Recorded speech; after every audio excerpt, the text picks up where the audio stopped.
Hello viewers, a very good evening to you all. Thanks for joining us on news tonight. I'm Musa Osman. Welcome to the show. The state government has launched the distribution of maize to over 500 less privileged in the state. The Commissioner of Sport and Social Development, Alhaji Ali Belnami, launched the distribution of food items on behalf of Governor Aminu Bello Masari. Correspondent Amin Mukhtari and Taba completes the story.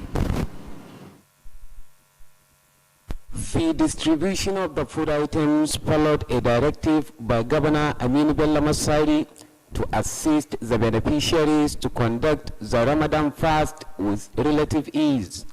Similarly, the state government has planned to distribute the food items to 16,000 people at the local governments facing security challenges. The Sports and Social Development Commissioner Alhaji Sana Ali Dallami said the beneficiaries were carefully selected based on their economic status. Alhaji Sana Ali Dallami added that the food stuff that will be distributed to the people at the 11 frontline local governments has already been delivered. According to him, all arrangements have been concluded for the commencement of the distribution. While commending the governor for the gesture, Alhaji Sana Ali Dallami called on the beneficiaries to reciprocate the gesture by remaining prayerful for the success of leaders at all levels.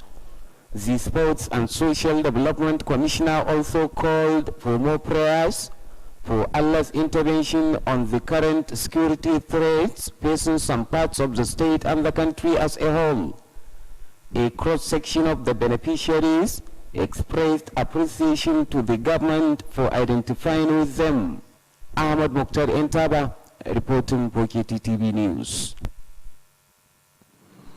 The state government has acknowledged the distribution. The state government has acknowledged the contribution of Continental Foundation towards actualizing of a transition agenda of transforming the state.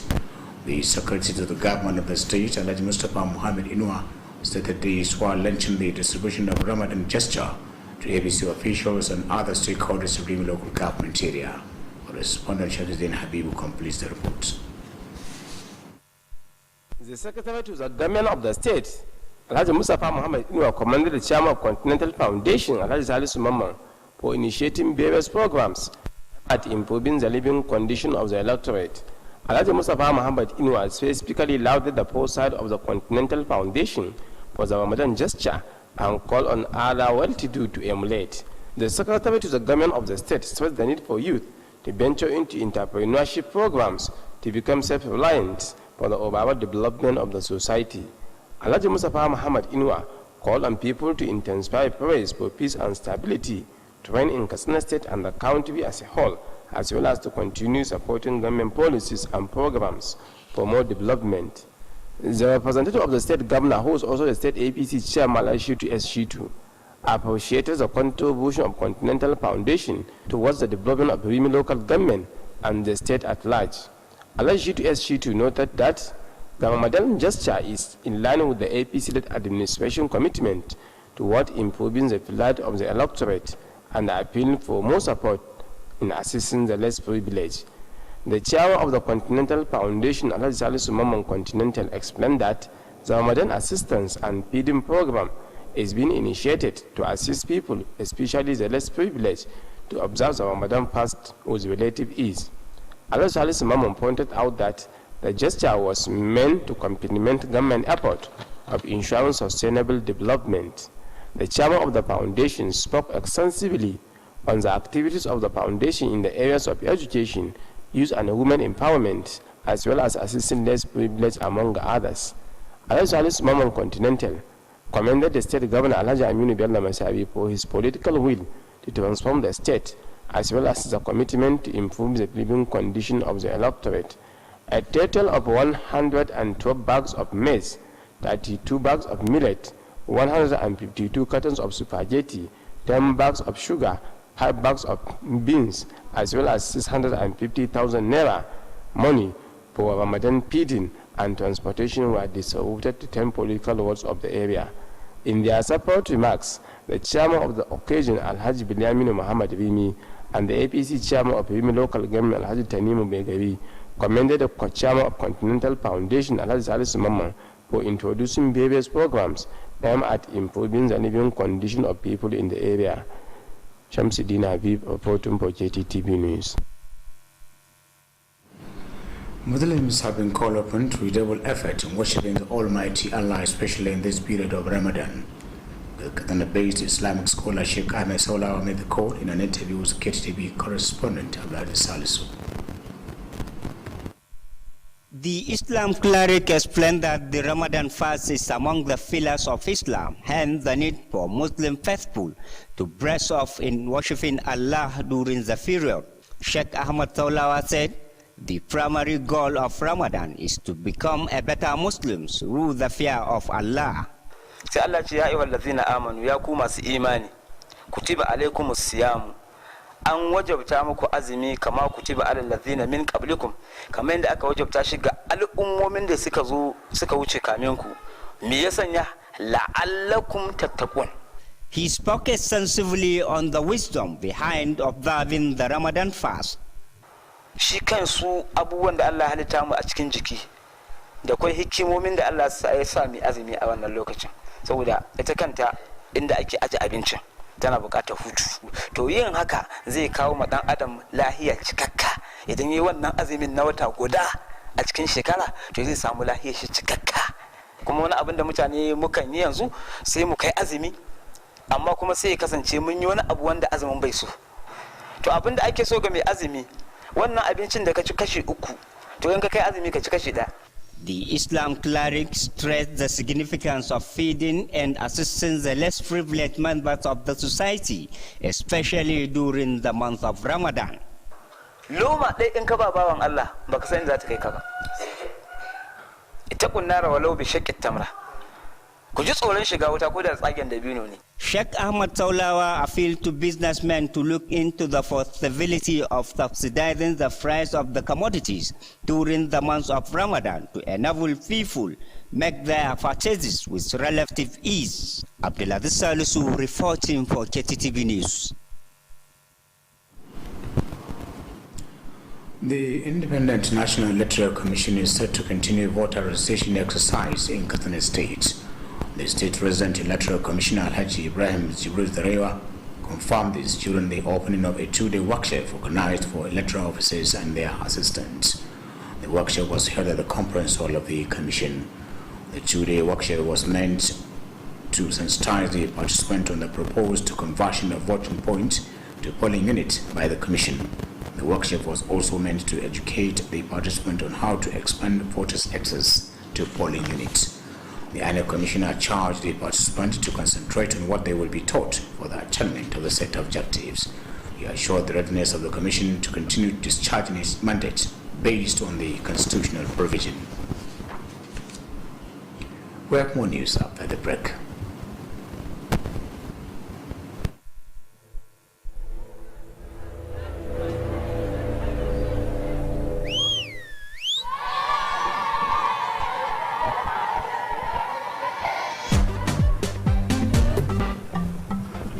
zai samu.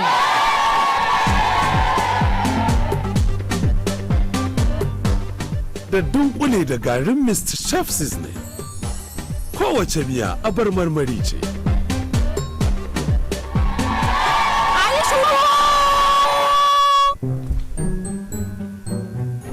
Ni ce ta farko. Mr. Chef mai sanya marmarin gaske. Ooh la la. Sweet nutrition. Welcome back.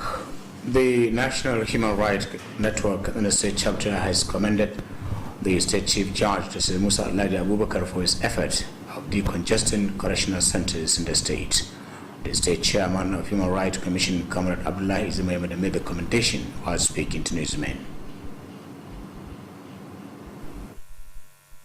We want to commend the Honorable CJ, that is the Chief Judge of Katsina State, Justice Musa Alhaji Abubakar, for his magnanimity in admitting on bail over 270 inmates awaiting trial at various correctional centers in Katsina State. This magnanimity will go a long way in reducing crime, and of course it will go a long way in decongesting correctional centers across Katsina State. And this exercise, we believe, will go a long way in rehabilitating so many inmates that were released on bail, and they will feel a sense of belonging as they reintegrate into the larger society. We thank most sincerely Justice Musa Dalade Abubakar, the Chief Judge of Katsina State, for this magnanimity.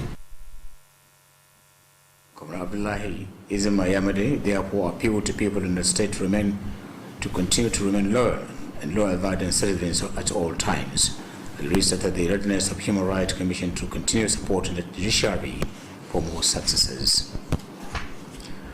Katsina State Police Command has gunned down 3 suspected armed bandits in Kankara local government area. The public relations officer of the command, SP Gamba Isa, displayed the corpses of the suspected armed bandits during a press briefing held at the command headquarters.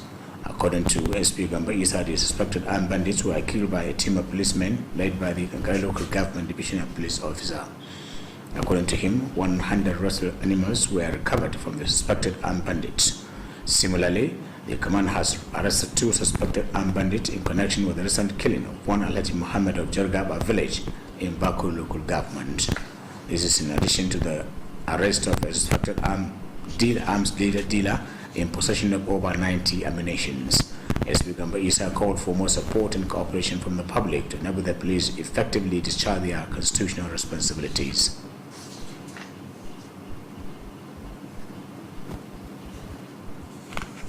On sports, Kttv Tigers Football Club won 2021 National League 1 Division 2 final competition. The football competition took place at Gusau Center of the Nationwide League in Zamfara State. During the final match of the competition, the winning team Kttv Tigers played with its Bakori FC counterpart to pick the National League 1. Kttv Tigers scored 5 goals against the Bakori FC to emerge the overall winner of the competition.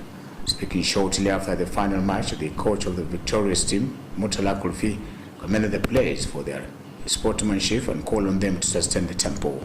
Similarly, the chairman of Katsina State Football Association, Alhaji Aminu Balela Kulfi, attributed the victory to the sport-loving governor, Aminu Bello Masari, who provided all the needed logistics for sporting activities.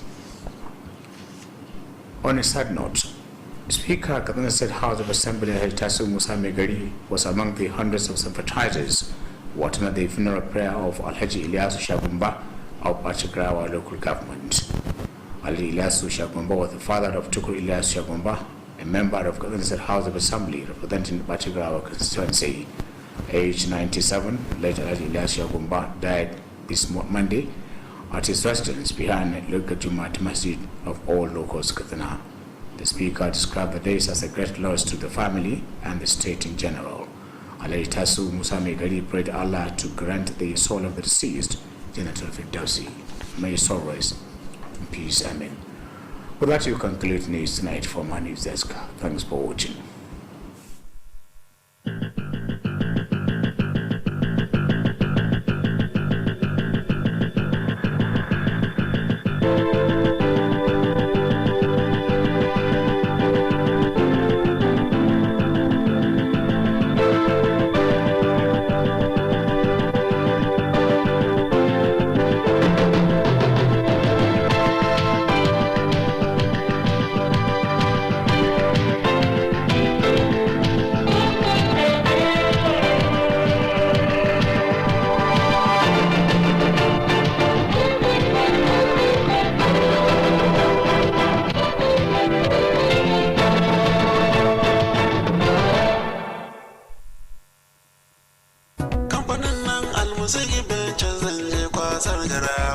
Kamfanin da ya zarce dukkan sauragun sauki da albarka. Alamun ci gaba yakan fara ne daga ɗaukan matakan kwarai. Al-Musik Ventures, kamfanin sauki da rangwame na Alhaji Musa Ibrahim Captain. Muna muku albishir da cewa mun tanar muku da kayayyakin masarufi iri daban-daban don masu buƙatar saye kaɗan ko tsari. Waɗanda suka hada da shinkafa irin tamu gida mai suna Jamila. Da ta kamfanin Aldusa muna da fulawa iri daban-daban, sukari na buhunna, gishiri saman bita, indomi, taliya da makaroni namu na gida. Al-Musik Ventures na sayar da nau'in dunkulen magi kala-kala, madara da sauran kayan shayi, complex, biskit na kwali, lemunan sha na roba da na kwali, sabulan wanki da na wanka masu kamshi da kwantar da zuciya. Al-Musik Ventures mun tanadar muku da wurin aje ababen hawa wadatacce gami da matakan tsaro na musamman. Al-Musik Ventures na godiya ta musamman ga daukacin jama'a da suka zo wurin mu don sayan kaya da masu saida musu. Allah ya bar zumunci, amin. Kada ku manta, Al-Musik Ventures muna nan a sabon wurin mu na aje kayayyaki wato warehouse. Idan kun shawo bayan gidan man dan tukura, tsohuwar yan katako akan hanyar ku ta zuwa Kobran Dorowa. Al-Musik Ventures muna maraba da kowa da kowa, sai kun zo.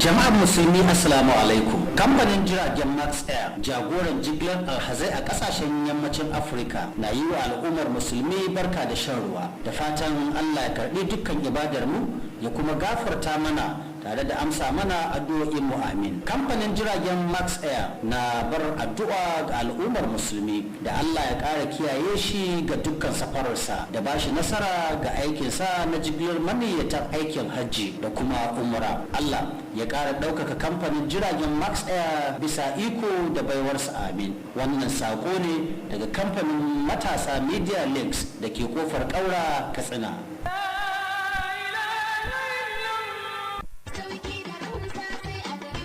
Greenhouse Katsina, cibiyar kasuwanci mai tafiya daidai da zamani. An kawo atamfofi manya da ƙanana, ga lesussuka da material, akwai kuma shadda trouser, ga bangaren jukkuna da takalma na mata da na maza, akwatunan turoli, kayan yara 'yan kanti, takalman mata manya da ƙanana, akwai kuma dogayen riguna na mata 'yan kwalisa, akwai shagon waya salula da kayanta, nau'in wayoyin Android da masu malatsai na zamani, ga kuma bangaren kayan ɗinki, sayan ɗaya ko sari, nau'in zanurruka da zub akwai kuma zaren ulu da mata masu aikin saka. Mu leƙa bangaren kayan kicin, za ku ga kuloli da plate da duk wani nau'in kayan kicin ana saidawa. Akwai bangaren awarwaro 'yan kunna da sarka, ga kuma bangaren kayan kamshi nau'i kala-kala. Greenhouse Katsina sun kuma kawo kayan electronics, za ku samu manya da ƙananan fridge, ga kuma TV plasma, generators da fankoki masu ɗaukar caji. Greenhouse Katsina suna nan a titin IBB daura da tsohuwar information daga tsallaken yamma a nan birnin Katsina.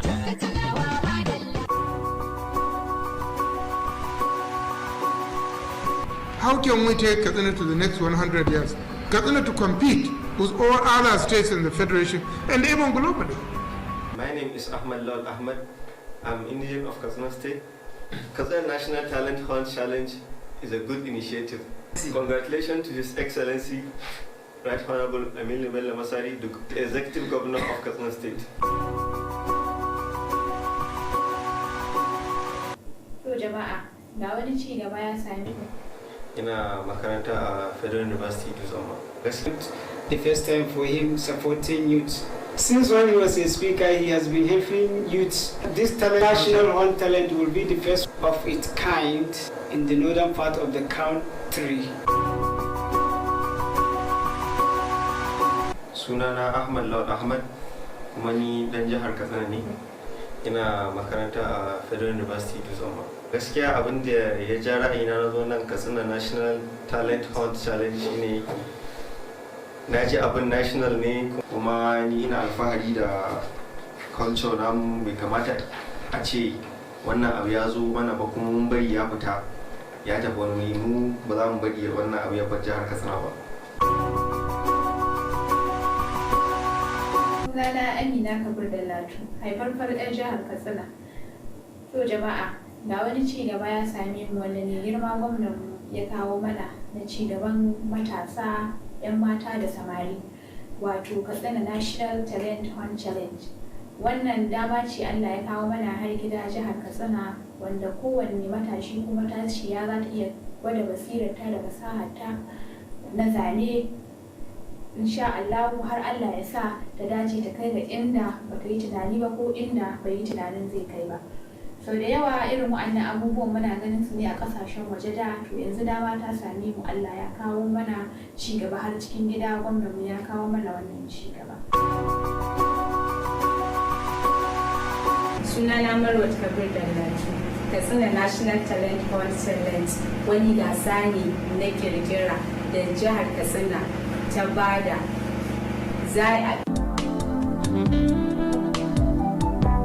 The registrar of Umar Musa Yar'Adua University, Katsina, Malam Nasir Bello, is informing candidates who have met the institution's minimum entry requirements for admission and scored a minimum of 170 jump points and above, and have duly registered for the 2020 post-UTME, that the second post-UTME aptitude test will be conducted on Saturday, 22nd May 2021.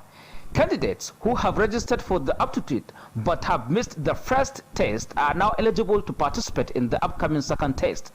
Similarly, those candidates whose first choice remained Umar Musa Yar'Adua University but did not register for the aptitude test are also eligible to participate in the exercise. Candidates wishing to change their first choice of institution to Umar Musa Yar'Adua University can do so through the JAM authorized outlets and register for the second 2020 aptitude test and thereafter participate in the exercise. All candidates should ensure that they obtained a minimum of 5 relevant credits at all level subjects, including English and mathematics. All the aforementioned candidates wishing to utilize the opportunity can do so by visiting the university's website www.umu.edu.ng for more details. Those candidates intending to write the aptitude test are to come with their JAM registration slip containing their photographs and indicating their respective courses, institutions of choice, and an UMU post-UTME registration slip. Candidates are to bring a copy of their O-level results with JAM registration number boldly written on the results and submit same at the point of entry into the examination hall. Other guidelines, including the observance of the COVID-19 protocols during the aptitude test, can be accessed through the university's website. Announcer Malam Nasir Bello, Registrar.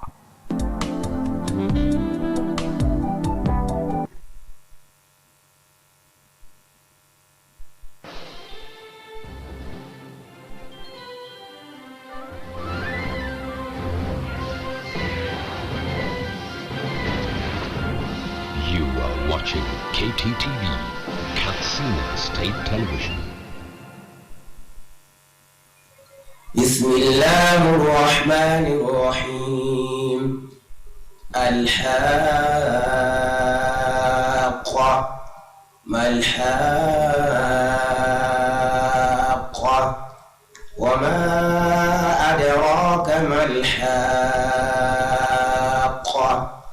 كذبت ثمود وعاد بالقارعة فأما ثمود فأهلكوا بالطاغية وأما عاد فأهلكوا بريح صرصر عاتية سخرها عليهم 7 ليال و8 أيام حسوما فترى القوم فيها صرعى كأنهم أعجاز نخل خاوية فهل ترى لهم من باكية وجاء فرعون ومن قبله والمؤتفكات بالخاطئة فعصوا رسول ربهم فأخذهم أخذة رابية إنا لما طغى الماء حملناكم في الجارية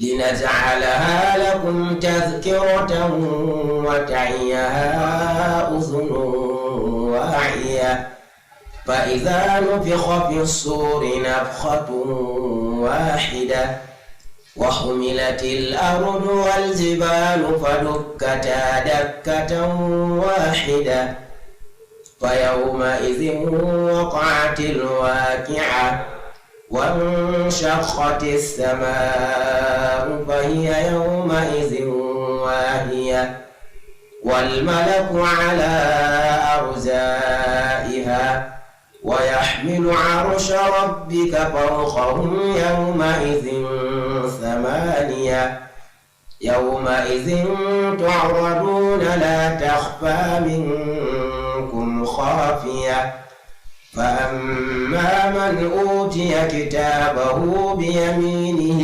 فيقول هاؤم اقرءوا كتابيه إني ظننت أني ملاك حسابيه فهو في عيشة راضية في جنة عالية خلوفها دانية كلوا واشربوا هنيئا بما أسلفتم في الأيام الخالية وأما من أوتي كتابه بشماله فيقول يا ليتني لم أوت كتابيه ولم أدر ما حسابيه يا ليتها كانت القاضية ما أغنى عني ماليه هلك عني سلطانيه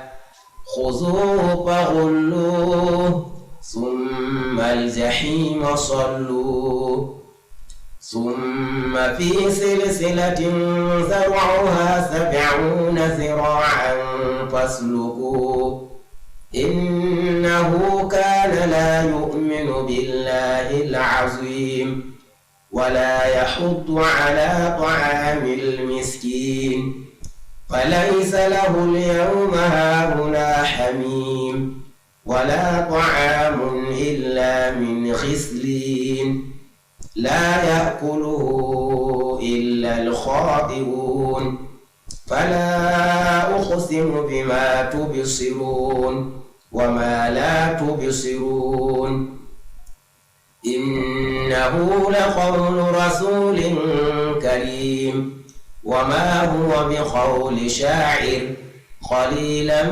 ما تؤمنون ولا بقول كاهن قليلا ما تذكرون تنزيل من رب العالمين ولو تقول علينا بعض الأقاويل لأخذنا منه باليمين ثم لقطعنا منه الوتين فما منكم من أحد عنه حاجزين وإنه لتذكرة للمتقين وإنا لنعلم أن منكم مكذبين وإنه لحسرة على الكافرين وإنه لحق اليقين فسبح باسم ربك العظيم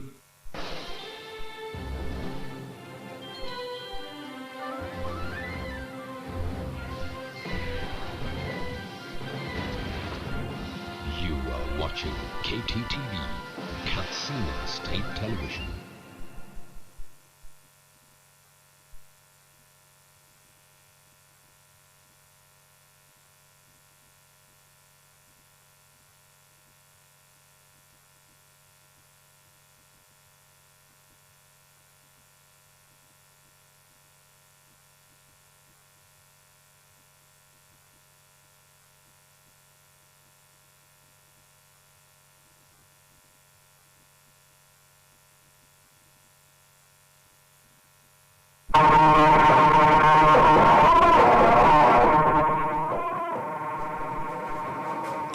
A labaran namu na daren yau, gwamnatin jihar Katsina ta raba kayan abinci ga marasa ƙarfi a matsayin tallafin Ramadana. Hukumar zaɓe mai zaman kanta ta shirya taron bita na wuni biyu a kan yin rijistar katin zaɓe. Rundunar 'yan sanda ta jihar Katsina ta harbe wasu mutane da ake zargin 'yan bindiga ne.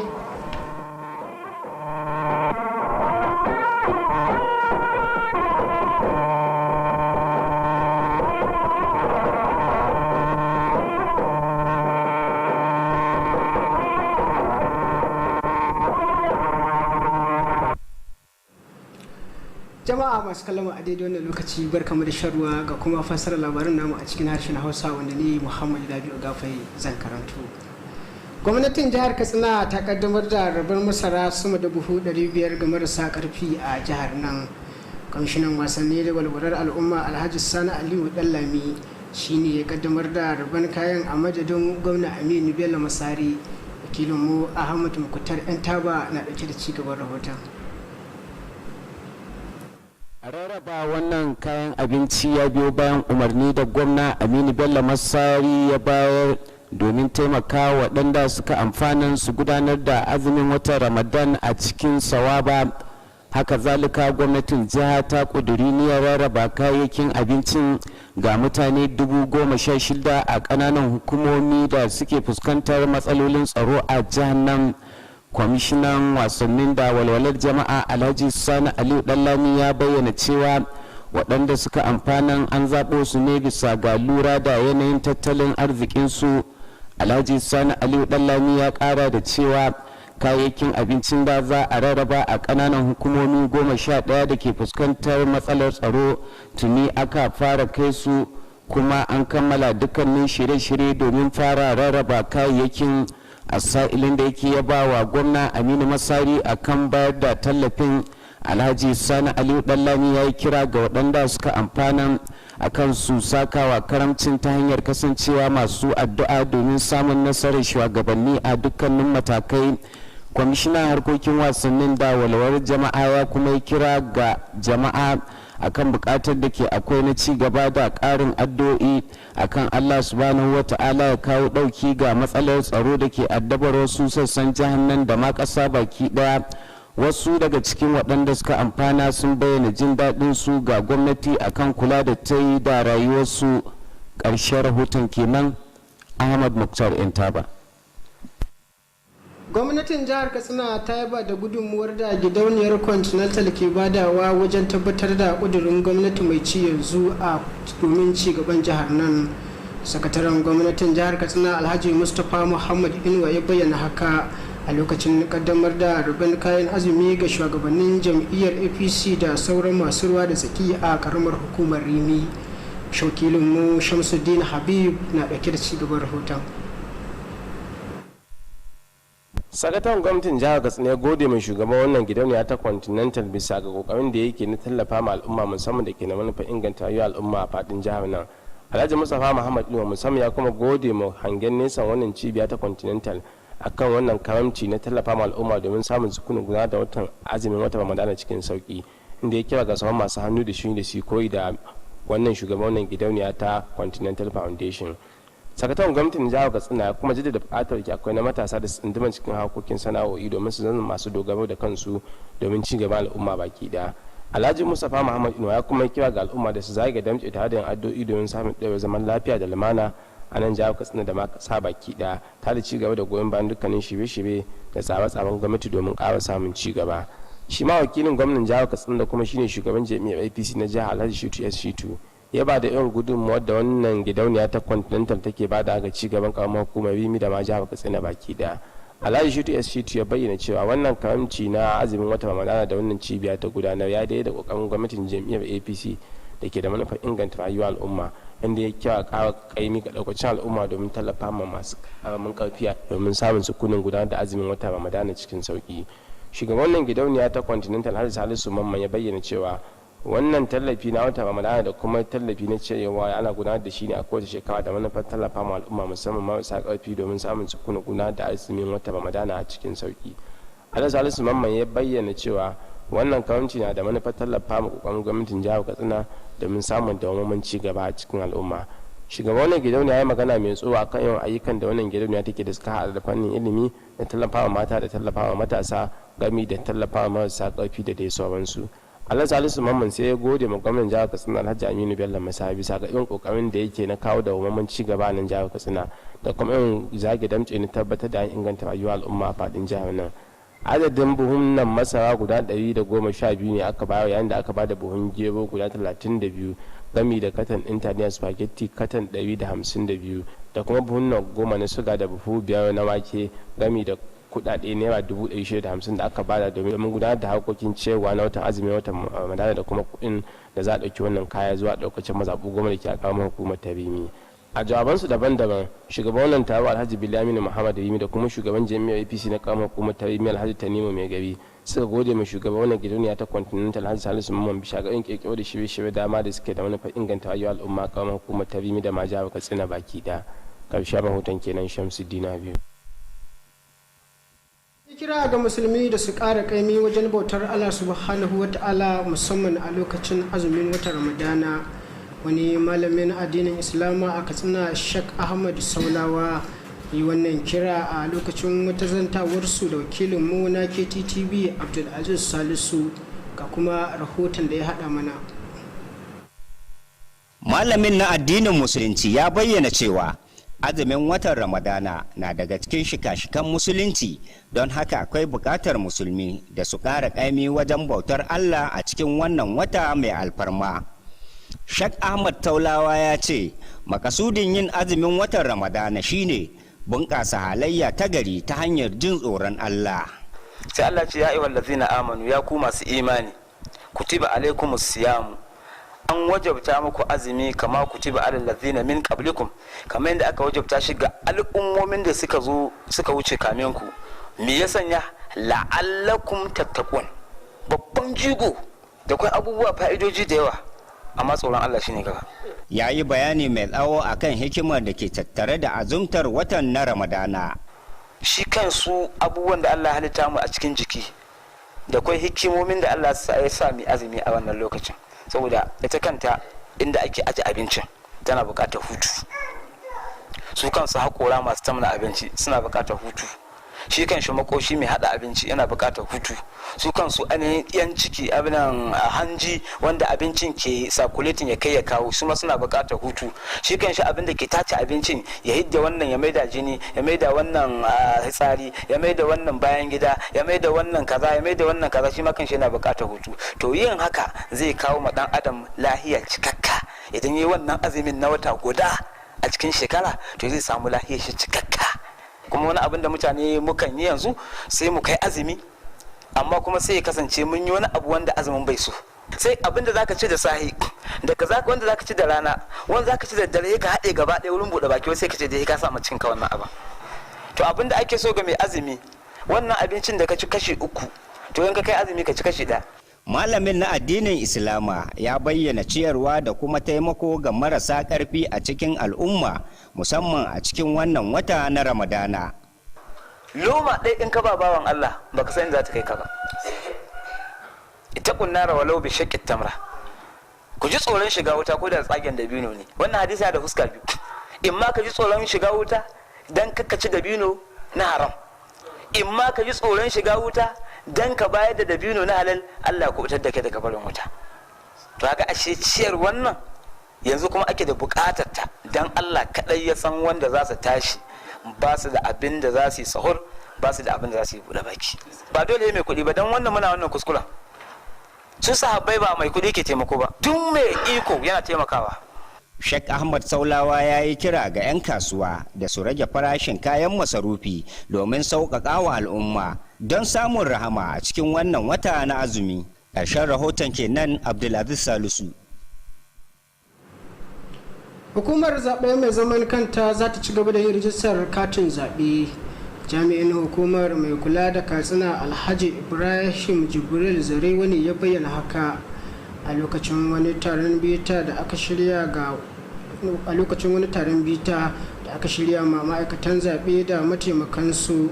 Taron bitar wanda ya gudana a babban ɗakin taro na hukumar da ke nan Katsina, an shirya taron ne domin wayar da kan mahalarta taron akan canje-canjen da hukumar ta kawo a rumfunan na zaɓe.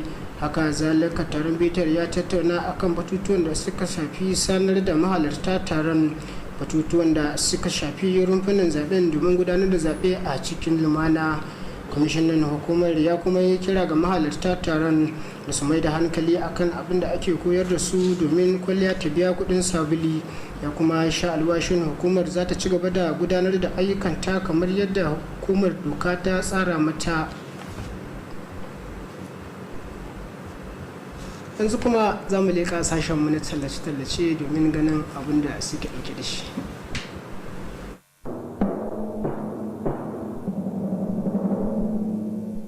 fatar da nake wa jihar Katsina, Allah ya kawo mata gwamna a jam'iyyar APC wanda zai yi abin da ma ni ban yi ba, in na yi iya yi 10. Kuma in yana yi a kalle shi ba a kalli bayan shi ba,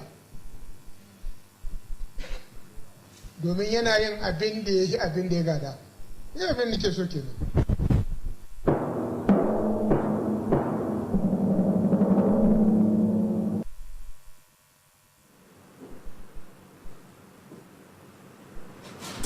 Barkamu da dawowa.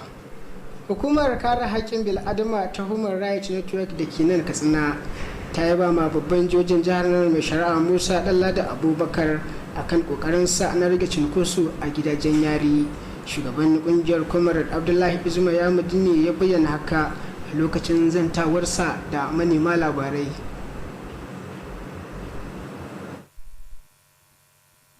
Muna yaba ma mai girma babban jojin jihar Katsina Justice Musa Ɗanladi Abubakar akan kokarin da ya yi na bayar da belin saboda mutum 270 wanda suke jiran a musu shari'a a gidajen gyaran aƙida daban-daban da ke faɗin jihar Katsina, wanda idan suka cika wato kamar conditions na belin, in Allah da za a bayar da su beli. Wannan mataki da mai girma babban jojin jihar Katsina ya dauka mataki ne wanda kungiyar Human Rights Network take farin ciki da shi kwarai da gaske, kuma wannan zai taimaka matuka gaya wajen rage cinkoso a gidajen gyaran akida na jihar Katsina, kuma wannan zai taimaka wajen rage aikata laifuffuka a tsakanin al'umma. Muna godiya, muna yaba masa, kuma muna tare da shi, kuma muna fatan cewa irin wannan aiki na alheri zai ci gaba a nan gaba. Dama ya saba yi, saboda kuma muna yaba masa kwarai da gaske, kuma na tare da shi alhamdulillah. Ya kuma yi roƙo ga al'ummar jihar nan da su zamo masu bin doka, ya kuma sha alwashin ƙungiyar za ta ci gaba da bayar da goyon baya ga sashen shari'a domin cimma ƙudurin da aka sa a gaba.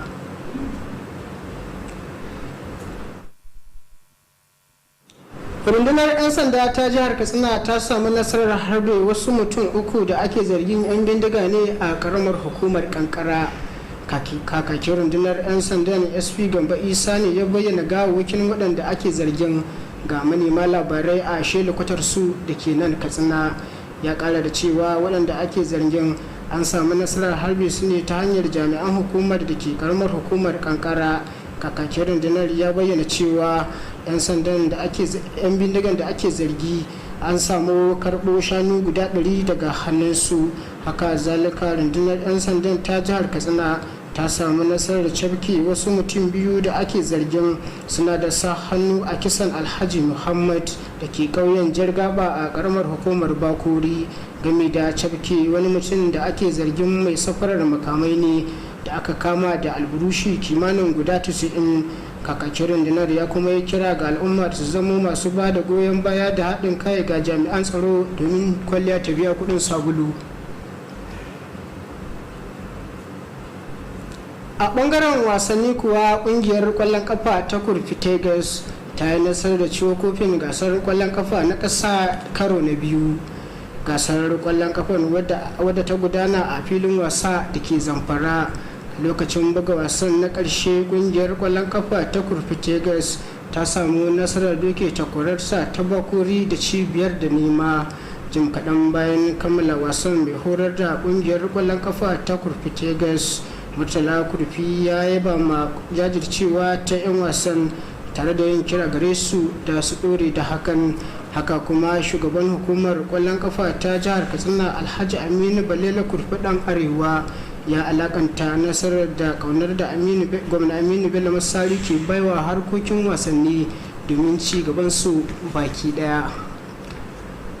Shugaban majalisar dokoki ta jihar Katsina Alhaji Tasu Musa Mai Gari na ɗaya daga cikin ɗaruruwan musulmin da suka halarci jana'izar Alhaji Ilyasu Shagumba da ke karamar hukumar Batagarawa. Alhaji Ilyas Shagumba, wanda kuma shine mahaifi ga dan majalisa mai wakiltar karamar hukumar Batagarawa a majalisar dokoki ta jihar Katsina, ya rasu yana da shekaru 94 a duniya.